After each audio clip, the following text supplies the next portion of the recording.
அனைத்து மாணவர்களுக்கும் வணக்கம். தமிழால் இணைவோம்.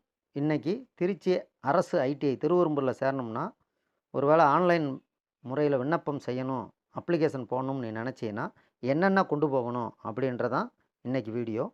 ஃபஸ்ட்டு நீங்க என்ன செய்யணும் அப்படின்னா, உங்ககிட்ட இருக்கிற சர்டிஃபிகேட் எல்லாத்தையும் 2, 2 ஜெராக்ஸ் எடுத்து, அத ஸ்கேன் பண்ணி, உங்க மொபைல்லேயும் மெயில் ஐடி அல்லது கூகுள் டிரைவ்ல அப்லோடு பண்ணி வச்சுக்கங்க.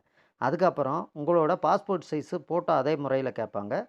அதேமாரி உங்க பாஸ்போர்ட் சைஸ் ஃபோட்டோவையும் ஸ்கேன் பண்ணி கூகுள் டிரைவ்லயோ, இமெயில் ஐடியிலயோ அப்லோட் பண்ணி வச்சுக்கங்க.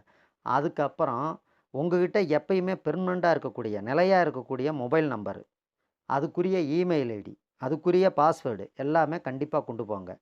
இது இல்லாம உங்க அம்மா, அப்பா மொபைல் நம்பர் இருந்துச்சு அப்புட்ன்னா, அவங்க மொபைல் நம்பரு, அவங்க இமெயில் ஐடிக்குரிய பாஸ்வேர்டு இதெல்லாம் இருந்துச்சுன்னா, நீங்க கண்டிப்பா ஒரு மொபைல் ஐடிக்கு 2 மொபைல் ஐடியா கொண்டு போனீங்கன்னா, இன்னமும் யூஸ்ஃபுல்லா இருக்கும்ன்றத தெரிஞ்சுக்கங்க.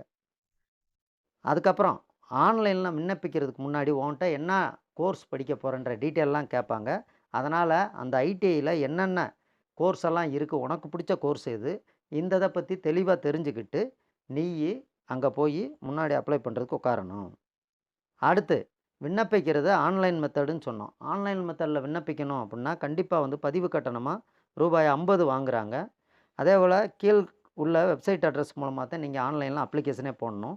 www.skilltraining.tn.gov.in இதான் வெப்சைட் அட்ரஸு. இதில நீங்க அப்லோட் பண்ணி ஆன்லைன்ல விண்ணப்பிக்கும்போது, ரூ. 50 பதிவு கட்டணம் எப்படி செலுத்தணும் அப்படின்னா, ஒண்ணு ஏடிஎம் கார்டு, அப்படி இல்லைன்னா ஃபோன்பே, ஜிபே இப்படி உன்னோட ஆ பர்ட்டிகுலர் டீட்டெயில்லேருந்து தான் இந்த ரூ. 50 என்ன செய்வாங்க அப்படின்னா, பதிவு கட்டணமா ப்ராசஸிங் ஃபீஸா வாங்குவாங்க. அதனால கண்டிப்பா வந்து ஏடிஎம் கார்டு, ஃபோன்பே, ஜிபே இருந்தா பெட்டரா இருக்கும். அடுத்து இந்த இணையதளத்தில விண்ணப்பிக்கிறது வந்து உங்க ஊர்ல இருந்தே நீ என்ன செய்யலாம்? ப்ரௌசிங் சென்டர்ல போய் விண்ணப்பம் செய்யலாம். இது இல்லாம, இல்ல எனக்கு டவுட்டா இருக்கு அப்படின்னா, நேரடியா ஐடிஐக்கு வந்துருங்க. அங்க உதவி மையம் வச்சிருக்காங்க. உங்களுக்காண்டி. அவங்க உதவி மையம் மூலமா உங்களுக்கு ஈஸியா என்ன செஞ்சுருவாங்களாம், ஆன்லைன்ல அப்ளிகேஷன் போட்டு, அதற்கான ரிசிப்ட் சரியா? உன் கையிலேயே குடுத்துருவாங்க.